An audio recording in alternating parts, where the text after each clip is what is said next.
Welcome everybody, thank you for joining me on my Batman journey. Let's get into it. Alright, we're moving on to Batman issue 405, Year 1 story arc, which came out in 1987, written by Frank Miller and art by David Mazzucchelli. We start off with Gordon rushing to the scene of a hostage situation in the dreary heavy rain. Now, one thing I've noticed in the last issue and at the start of this one is that Gordon continues to have Barbara on his mind constantly. They radio and say that a man holding the 3 children hostage is Albert Bloom. Now that name doesn't ring a bell to me. I'm not sure if that's one of Batman's main villains or not, but we'll see. They do point out that this Albert just got released from Arkham Asylum, so that means we know he's knucking futz.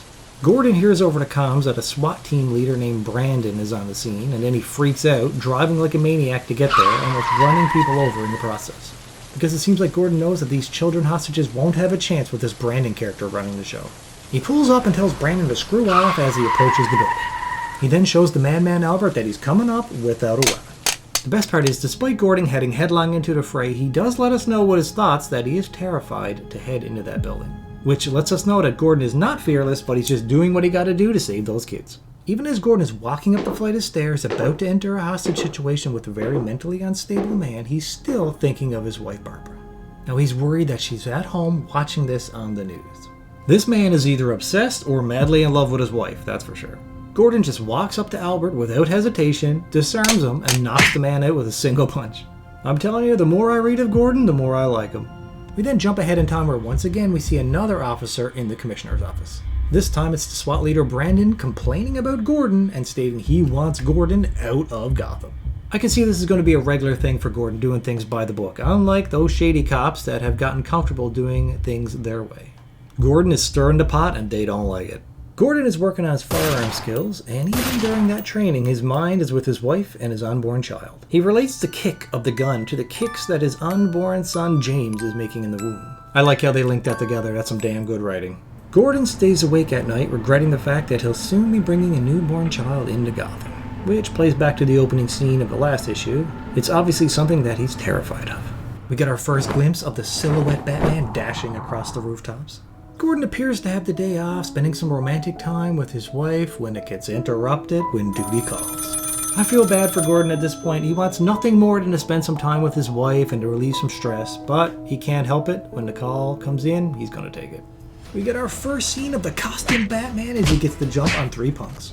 I love that they point out that the 3 of them freeze in fear just at the sight of Batman, which gives Batman the edge. It is such a cool concept for the hero to use fear as his advantage, right? So much fear that the young punks panic and fall off the fire escape, causing Batman to have to save his life, even though it means lowering his guard in the process. It seems like Batman wants justice to be served here. He doesn't want that kid's death on his hands, even if that guy is a criminal. It's great how Batman's trying to hold on to this young punk from falling to his death, as the other 2 punks don't even care, as they try to knock out Batman.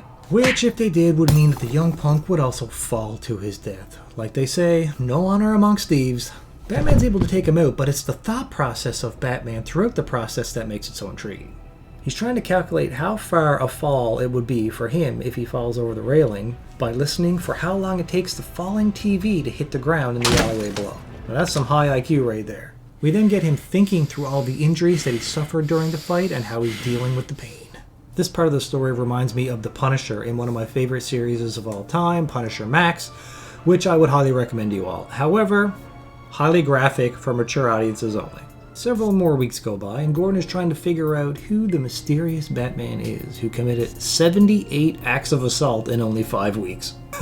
Well damn, Bruce ain't wasting any time if that's the case. That means that more than 2 times per night he's out cracking skulls in Gotham. We get to see Gordon's partner Flash once again ranting about Batman not being human and describing the Bat creature's giant wingspan. Which has always been a great thing about Batman, how he uses the shape of his costume and the shadows to make him appear more than what he actually is. Gordon points out that this Batman is only striking random places at night, and he seems to be moving his way up the criminal chain of command. We then get this great scene with Gordon with a big smile on his face as he explains that the Batman is actually taking out a lot of the crooked cops in Gotham as well. He then looks around the room knowing that many of the cops in this briefing are guilty of that as well, and they might be next. Flash tries to claim that he was single-handedly in the process of taking down a huge cocaine deal when the Batman showed up. It's clear that Flash is lying through his teeth and trying to cover his ass, and Gordon sees right through it. And Gordon probably thinking to himself, come on, he knows that Flash was probably there doing the cocaine deal himself, right? Flash continues the story of the events as he remembers it. Flash was stating like, "Oh, the bullets, they just went right through it. And it had claws. And it shot some kind of paralyzing dart things from its hands." I've heard it said before that if you get several eyewitnesses from a scene, their stories may vary on how the events went down. Add to it the state of fear, panic, and the darkness of night, and it just adds to the mysticism of it all. Batman sneaks his way up to the mayor's mansion, knocking out everybody in the surrounding area. Here the commissioner gets a call from Gordon, stating he wants more resources to be able to bring in the Batman. The commissioner seems set on not approving Gordon's request for more funds to stop the Batman. Now this part had me confused because unlike in the last issue, we clearly seen that the commissioner was corrupt. So what's his angle here?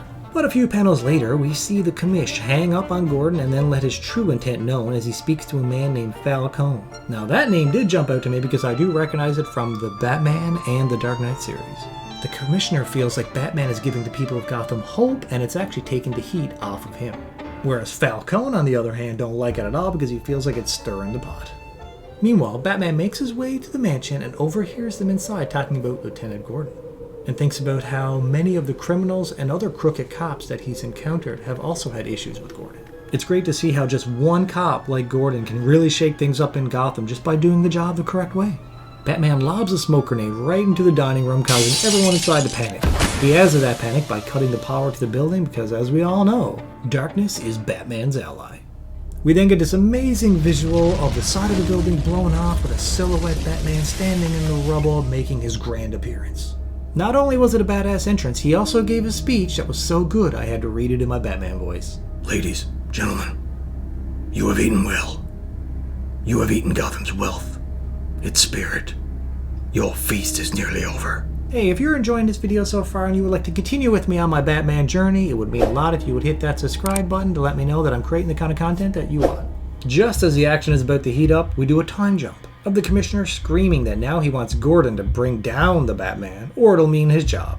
How quick he changed his tune. This cutaway left me wondering what happened at the dining room table, but it appears like Batman was just trying to put the fear in them and send a message.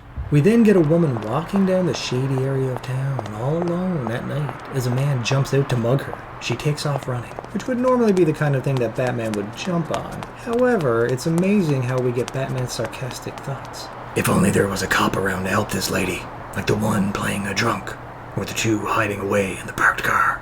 As clever as Gordon is, it's clear that he's not on Batman's level, as Batman's seen right through this trap to try to lure him out and arrest him. We then switch to another scene of Falcone naked and hogtied in the bed, where he states that the Batman stole his Rolls Royce and sunk it in the river.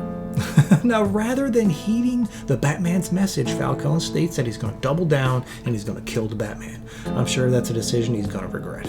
We then get Gordon bantering with Harvey Dent, stating that they're having no luck trapping the Batman. They refer to Falcone as the Roman, which was interesting. I don't recall that name coming up in the movie, but maybe it did. They speak of Falcone being known to have criminal ties, but they can never put him away for it. And when they last tried, the witnesses went missing or backed out of testifying. Gordon then asks Dent some questions about his whereabouts, which we don't actually get to see. However, there's a very interesting panel when we get to see that Dent was actually covering for Batman in the office the whole time. Interesting, I want to know more why Harvey was covering for Batman, but they cut away again, they don't let me know. We then skip to after Gordon is done interrogating Harvey Dent because of his hunch that Harvey Dent is actually the Batman. But he does point out that the advanced tech being used by Batman would be pretty hard to do on Dent's salary. She does state that if it's somebody with money, then why not Bruce Wayne? He has both money and motive. So distracted by that thought, Gordon almost crashes into another van who is driving wildly down the road. Gordon, as perceptive as he is, can see that the driver of the van is clearly out of it and he's got his foot jammed on the pedal. The van is starting to swerve and divert and is going to run over an old lady. The page ends showing both our main characters attempting to rescue the woman. But who will get to her first? Gordon dives from his car into the passenger side of the van in an attempt to grab the steering wheel, but he realizes he didn't make it in time. But luckily our hero went for the woman instead and was able to shove her out of the way before being crushed under the van. Gordon momentarily blacked out from his head cracking on the pavement. He wakes up to see Essen with Batman at gunpoint. The distraction of Gordon waking up was all that Batman needed to close the distance and disarm Essen. Gordon tries to raise his revolver to tell Batman to freeze, but then states that his fingers no longer work. I wonder why his fingers didn't work. Is that because of the shock of the accident or maybe his head injury? I don't know.